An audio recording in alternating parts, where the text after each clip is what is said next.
What's up, everyone? Today is a super exciting day. My name is Miguel Quiles. If you're here on the Alpha Universe channel, you've probably seen my face before. And you've probably seen this man's face. I've seen your face. Yeah. I've seen your face. It's almost like looking in the mirror. We've got Mr. Mike Bubolo. Hey, how you doing? So, there's been some news. There's been some things happening in news, the world of Sony. And today we're going to be talking about it. So what's new? What's new?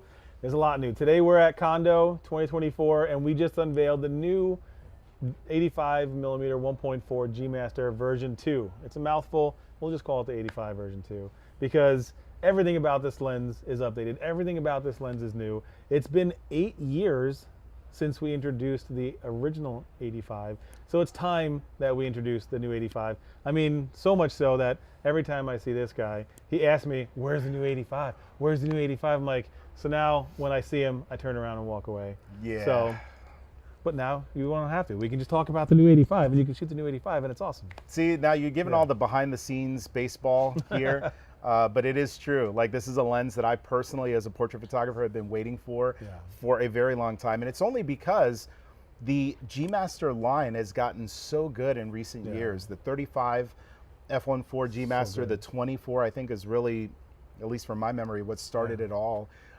So 50. The 50, I mean, the 51.2 is unbelievable. I'm a 1.4 guy through and through. Yeah. I mean, that's, we'll talk you about and me both. that. We're going to talk about that. We've got some, by the way, any questions that you all have, please leave it in the chat. I'm getting fed questions on my phone here that I'll be referring to every so often. We have a few questions and one of those is coming up, but give us the brief overview of this lens. What's new? What's exciting? Because I got the opportunity to shoot with it. I had it for about a month, and I just got it today. Whatever. I mean, it's fine. Miguel Quiles. It's it's going to be what it's going to be. You know what I mean? But had the opportunity to shoot with it for a month. I did outdoor shoots. I did some studio stuff. So if you have questions from a user perspective, let me know in the comments. I'll make sure that I address any questions. All right. There's no off-topic questions here. Leave them in the chat. But with that being said, tell me because obviously from a technical perspective, this thing is like built from the ground up, right? It is. I mean, everything about it, even though it's a version 2, a lot of the times people look at version 2s and it's just like kind of a reworked version of it. But this is a completely new lens. Everything about it is completely new lens geometry, new focusing motor, new body build. Everything about it is new. But you can't talk about the new lens without really bringing up what G Master is all about. And what G Master is an idea that we came up with 8 years ago. We came out with 3 G Master lenses, and we wanted to make a statement about what we could do with lenses. We were already talking about, we made full frame mirrorless cameras at the time that, the industry was mixed on in terms of reviews, but the image quality was spectacular. We were doing things that no one else was doing. And we knew where we were going with cameras, and we wanted to make a statement saying, we can make professional lenses and we can make them honestly better than everybody else and do something just a little bit different. And that's what G Master is. That it's got 2 pillars, that they're extremely sharp, and not just sharp in the center, but extremely sharp to the edges, but they also have beautiful bokeh. And a lot of lenses, to be honest, at the time, and still to this day, are one or the other. You kind of have to make a choice. Do I want the beautiful background defocus? Do I want beautiful bokeh? Or do I want something that's extremely sharp? And G Master does both. And this does it better than any lens that I've ever seen. But on top of that, the original 85 was a great lens. It was designed for stills, and it wasn't the best movie lens, and it wasn't the best autofocusing lens when it came to really fast action. So one of the biggest updates for this lens is its 2 XD linear motors being able to keep up to any type of action that you can throw at it. 120 frames per second, capturing fastest action possible, capturing that pupil of the eye for a professional athlete. So now this can be considered not just a portrait lens, but a sports lens, which is really incredible. And on top of all this, we made it 20% lighter, 13% smaller, and we also designed it for stills and for video. So again, everything about this lens is new. Sharpness, bokeh, autofocus, movie performance, smaller and lighter. That's it. It's a wrap. Best 85 ever. We're good. So. You know what's really crazy to me? I feel like now this lens kind of makes me feel old because I was there for the original Brooklyn, 85. Right? Yeah. Is it Brooklyn or Manhattan? Whichever one. Yeah, it's Jersey technically. It's so old we can't remember. Yeah, so it was crazy to me because I remember when the original 85 1.4 came out with that other, it was a trio of lenses. that introduced this G Master series, and here we are now, 2024. We have 55 full frame full-frame lenses. And this is our 20th G Master lens. Every single one of the lenses being, you know, at the time that they came out, the benchmark for the industry of what you can do. So G Master really fulfilled its promise in being the best lenses out there and doing something a little bit different. So there was something that you said in there which I thought was very interesting, because the original 85 G Master, for its time, because I remember it, got the opportunity to shoot with it also early, and I was blown away. And I was used to using older technology, like older lenses, or sorry, not older lenses, but older camera body tech at the time. I was new to mirrorless. It was like 7R2 at that time. Yeah, it was 7R2. Like camera, so I feel like the lens, when it came out, really compared and held up really well against the best glass of its time. Yeah.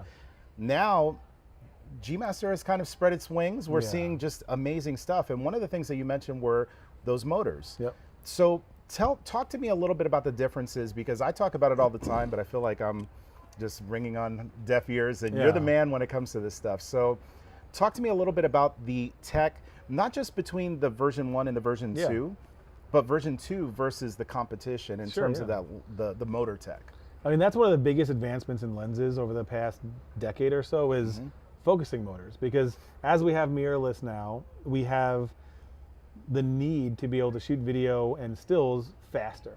But it's not just about speed, it's about being precise and being smooth, right? Because you don't want just something to be as fast as possible. That's what digital SLRs did. They just moved as fast as possible, but they'd be jerky, they wouldn't be smooth. So we introduced something called a linear motor a while ago. And a linear motor is a magnet-driven motor, where it just moves this magnet, and it's silent, and it's fast, and it's smooth, and it's precise, and it can keep up to the fastest things that we need to do today. This lens has 2 XD linear motors. And XD just means extreme dynamic. There's lots of funny names and acronyms. That just means they're bigger, they're more powerful, but they're still silent, they're still smooth. Now when it comes to like the original 85, to bring that one up first, it's an SSM motor. It uses 2 rings that like come apart, move, and come apart, and they're slower, they're not as accurate. It's the same technology that digital SLR lenses use. I mean, it was great for its time, because all of the high-end glass at that time from any company you could think of were using that as their technology, but we've progressed beyond that. Because lenses back then, cameras didn't shoot very fast back then. Like 10 frames a second, you're like, I'm good. Wow. Like 10 frames a second, money, we're good. And people they were doing manual focus video. So like a lot has changed. But there's also other types of focusing lenses out there, even for mirrorless, like stepping motors, and stepping motors are similar to linear motors. They're just the older version of it, where instead of being completely smooth and be able to move thousands of times per second, it's just a step. That's exactly what it sounds like. So it's not designed for video, even though it can be designed to be smaller and lighter than the SSM motors. It's still not a linear XD motor because it's not smooth, it's not precise, and it steps. So it's not ideal for video making. It's not ideal for fast action. It can't shoot very fast. So that's why we use XD linear, because we're always, thinking ahead, just like G Master was. We're always thinking of what we're going to be doing in the future, not just for right now, but what this lens needs to be doing in 4, 5, 6 years. So. Exactly. There was a lot of chatter as well with this lens, and I got the opportunity to use it to shoot stills, which were unbelievable. But obviously, a lot of the newer lenses, they have to be good at video. Yeah. Right. And obviously, focus breathing has been something that it has been tested thoroughly. You know, it's like the first thing. Everyone does the first thing. The first thing. They're like, let's take it out of the box. Let's breathing. see what the focus breathing is. And it has to perform, right? But what I've noticed specifically with this lens when I took it out of the box, we have focus breathing compensation in some of the newer camera bodies, and obviously that performs really well. Yeah. What I think is interesting was that I have focus breathing compensation turned off, and I put the lens on, and there's still barely any focus breathing. We have to say minimal focus breathing because mathematically there's a little bit of focus breathing, but there's essentially... There's a lawyer with a gun off camera that, Yeah, the Sony execs are looking at me. But so it's almost no focus breathing whatsoever. You can like pick it up, look at it, see some results that are on the web, but absolutely, it's incredible. And to see lenses that can do this now, I mean, that used to be reserved just 6-7 years ago, lenses that couldn't breathe design that were designated to $30,000 cinema lenses that were manual focus. So now you get that autofocus we talked about, and you get no focus breathing.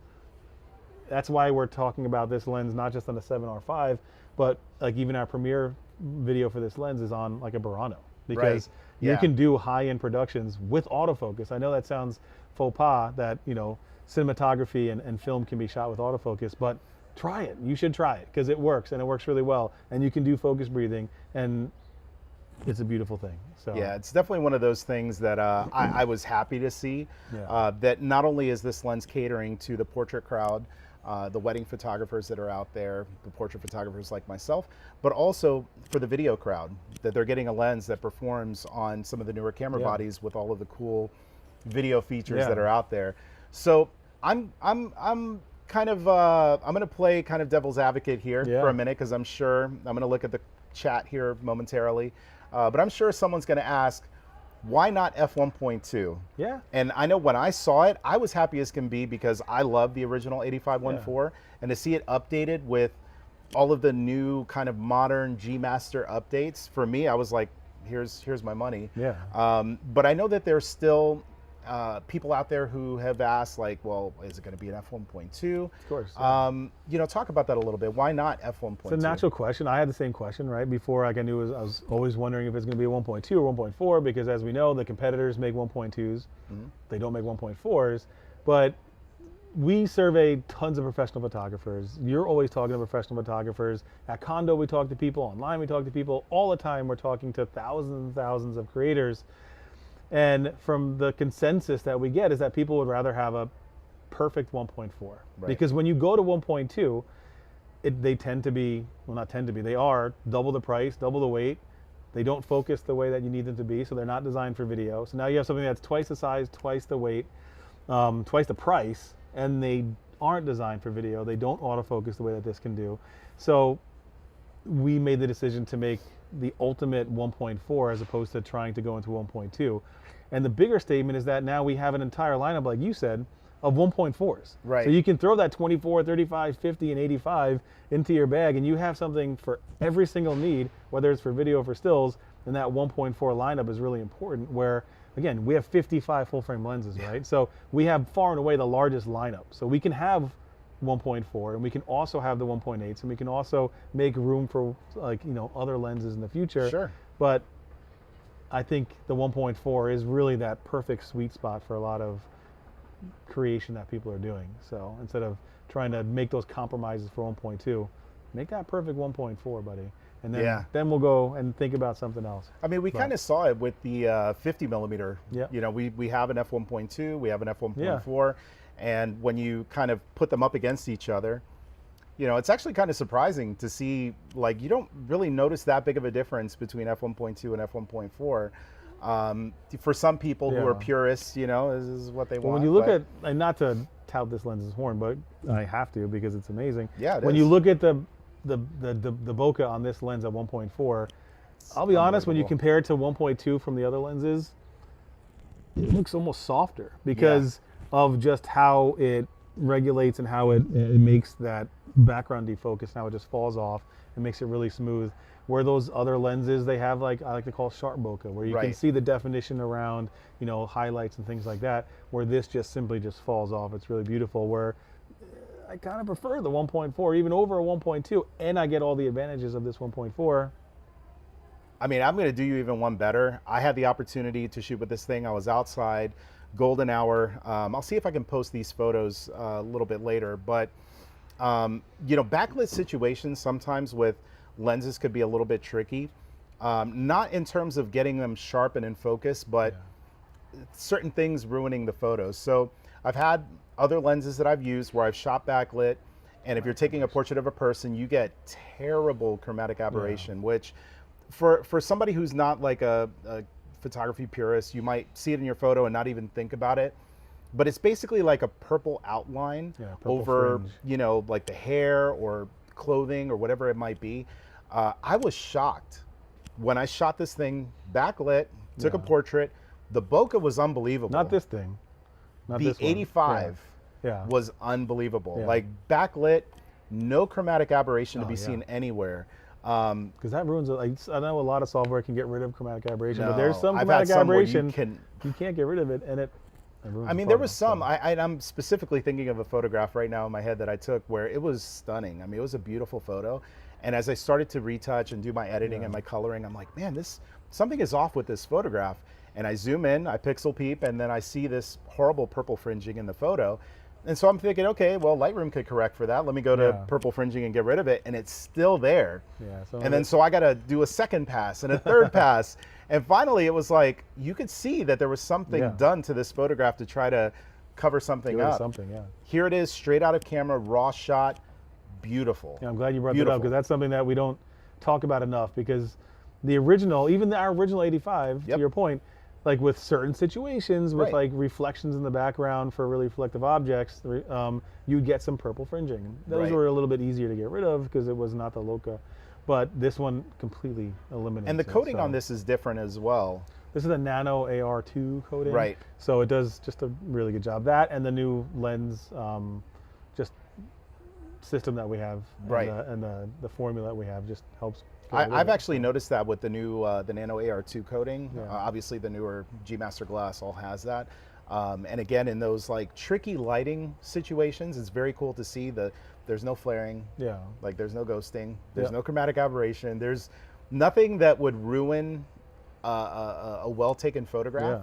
Like there's nothing there. There's like no limitations. Look good. If you want them. So everything looks awesome. Let me jump to I'm excited to see questions here. So let's talk about the focus hold buttons, because that is one of the things. The original G Master had one. First, I have a video on Alpha Universe about focus hold buttons, so if you want to see that video, watch it afterwards. But for the Reader's Digest version, what is a focus hold button? And I know, oh my gosh, I'm totally dating myself. What is the focus hold button, number one? And number two, why is there two? What is the advantage of having two focus hold buttons? And can they both be, let's just answer that and then we'll jump off of that. I know the answer, but. So the focus hold buttons are nice because they can be focus hold buttons, or you can customize them to do really anything you want. You can toggle between like your subject that you want to do autofocus on. And the reason why there's two is because sometimes we shoot horizontal and sometimes we shoot vertical. That's why there's two. Actually, let me pick this up. It's so beautiful. So yeah, there's going to be times where you have this thing customized and you might be shooting horizontal, so it's easy. It's right there on your thumb. But if you're shooting vertical shots, you still have access to that button, which is pretty awesome. The original 85 GM just had the one. So if you shot this way, I mean, I guess you could still kind of have your finger here. Yeah, but, or fine. I guess have your hand like this. By the way, in the chat, let me know, how do you hold your hand, or how do you hold your vertical shots? Do you do it this way, or do you do it this way? Or do you have a grip? Or do you have a grip, which makes that even easier? So focus hold buttons. Did you notice the new thing that's on here too, that no prime lenses had yet? What's that? Oh. Yeah. So the aperture ring now, so the aperture ring is something that we can turn the click on and off. I'll see, it's already locked. So you can turn the click on and off, so that way you can hear the click, or you can hear fully silent, so that way for video, for stills. But I like to control my aperture from the camera. Right. Maybe I'm just more old school. I too know what Reader Digest is and TV guides. Gray hair, so you're probably old. But you can lock the iris, because sometimes I would bump into the iris and I would move it. So now I can lock the iris. That way it won't move, and I can just control it from the camera. Little things like that make big differences for people. Because all of a sudden I'll be looking at my shots, I'm like, that doesn't look like 1.4, and I'm scrolling through, I'm like, that's because it's 3.5. My bad. Yeah. Yeah. You know, I don't run into that too often, but I have heard people say like, oh man, sometimes, you know, you're the guy in the commercials, the made for TV, like, oh my gosh, I'm bumbling. No, I'm just playing. But no, but it does happen though, and I'm sure that happens for a lot of people, and being able to lock it is nice. Is awesome.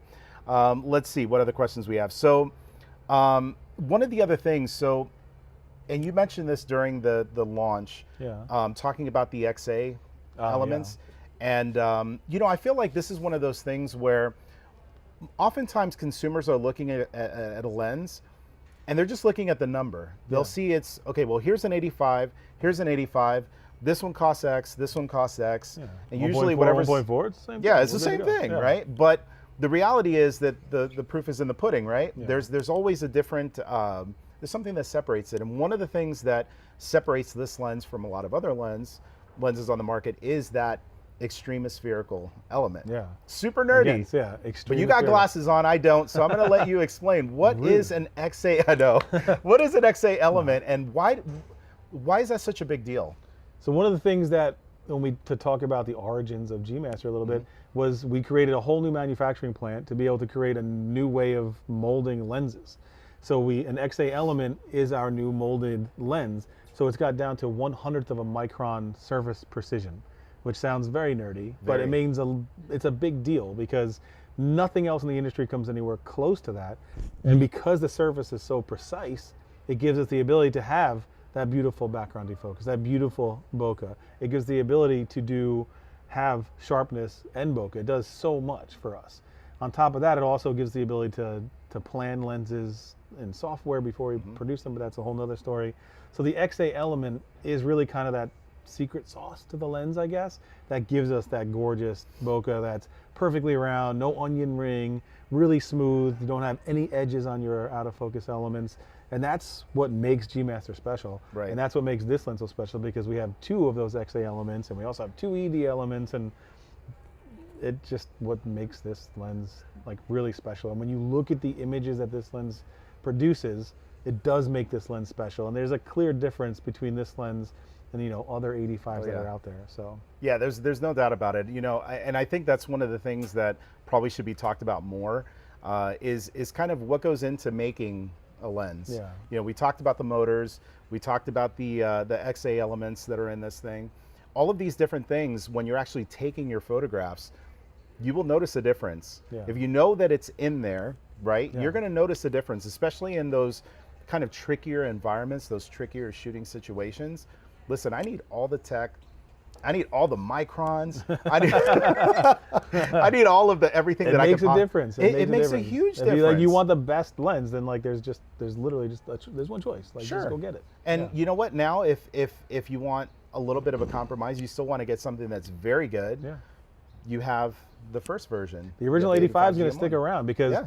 it's still a great lens. It's like a if fantastic you're a lens. stills photographer or manual focus video photographer creator, I mean, it's a great lens. And now it's going to come down at a really aggressive price point. That'll be at the same price as competitors, basically.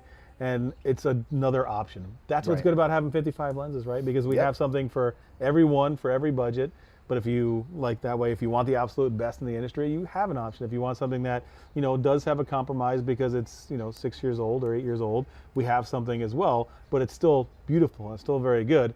It's just something for everyone. And that's something that we can do because we have such a huge lineup of lenses. I think nice. you're touching on something very important, which I don't hear talked about enough, which is the ecosystem, Yeah. right? We talk about ecosystem in other parts of our tech lives. We talk about the ecosystem with our computers and our phones and why we choose one particular device over another. And it usually boils down to the ecosystem. Right now, Sony has one of the most built out ecosystems, period. Yeah. Right? We have a bunch of lenses, not just from the lower, more kind of entry level hobbyist glass, but all the way up to the super professional, just pull out all the stops, 85 G Master version 2. That ecosystem is huge. And so I guess looking at the landscape of mirrorless cameras, looking at kind of what's available with lenses, we're now on version 2 of our 85. Talk a little bit about that evolution in terms of that ecosystem with these Sony cameras, with our lenses. What is the importance of that ecosystem? What does that mean to a photographer?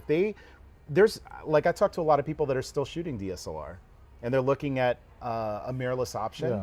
And oftentimes I feel like the default is, well, whatever it is that I have, I'm now going to look at this mirrorless option, same brand, right? The mirrorless version. But the ecosystem is not there. Correct. I mean, we've been making full frame cameras now since 2013. Right. So it's 11 years now that we've been making full frame mirrorless cameras. And doing it at a time when it wasn't that's the point. Do. Like the other manufacturers were saying, that they're toys, that they're not real cameras, that it'll never survive. And then, 2024, look where we are, like we're in a mirrorless world. Because mirrorless was the future and we said that and no one believed us, but it's fine. We don't hold grudges, just little ones. But I like what you said about the ecosystem, because we've been concerned about ecosystem from the start, right? Because Right. we did open up our lens mount to other people. So it's not just our 55 lenses, our 76 lenses that we have for the E-mount, but we did open it up to other manufacturers. We have amazing microphones. We were the first Yep. ones to come out with an MI shoe to be able to get professional audio quality, like 4-channel 16-bit raw output audio out of your camera, because that couldn't be done before. Like Right. just using your little mic jack isn't going to do it, like using like a little adapter or whatever.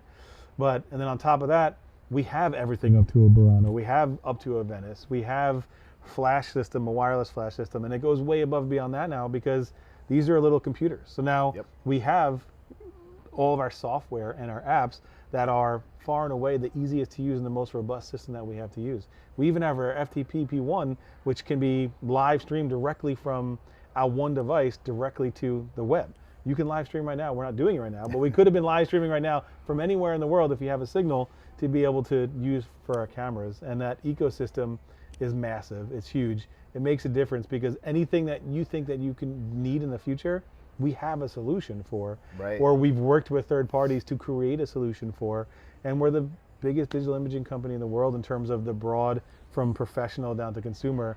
Everything that you need is here. So that ecosystem makes a difference. It does things and gives you comfort when you're moving into a system. Right. That you know that everything that you'll need is here.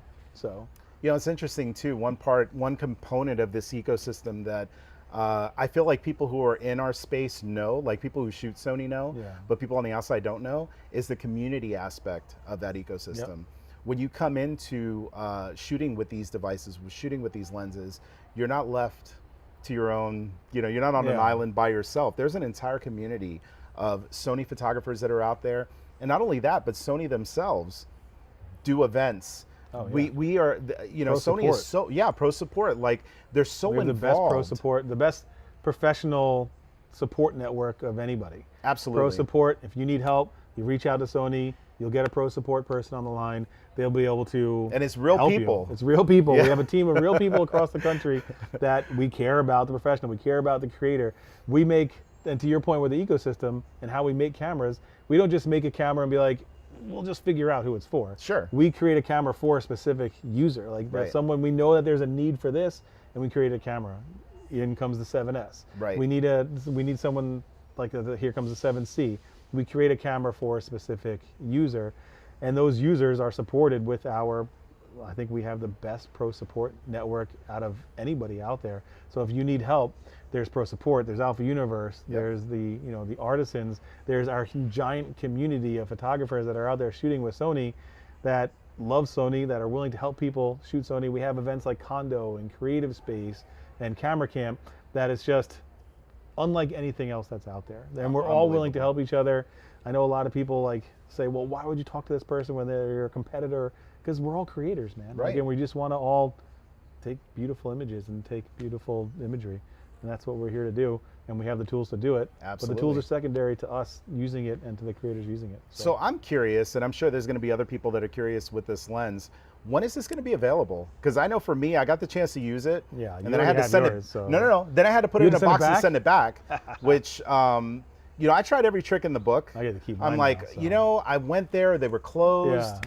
You know, and then I was like, hey, I wasn't wearing the right T-shirt, and they I sent me tracked it. It back. says you haven't shipped it back. But Yeah, I literally tried everything, and unfortunately, I had to send it back. So, when can I get my hands on this lens? When can they get their hands on maybe this after lens? Condo, we can send you one to play with again. I hope.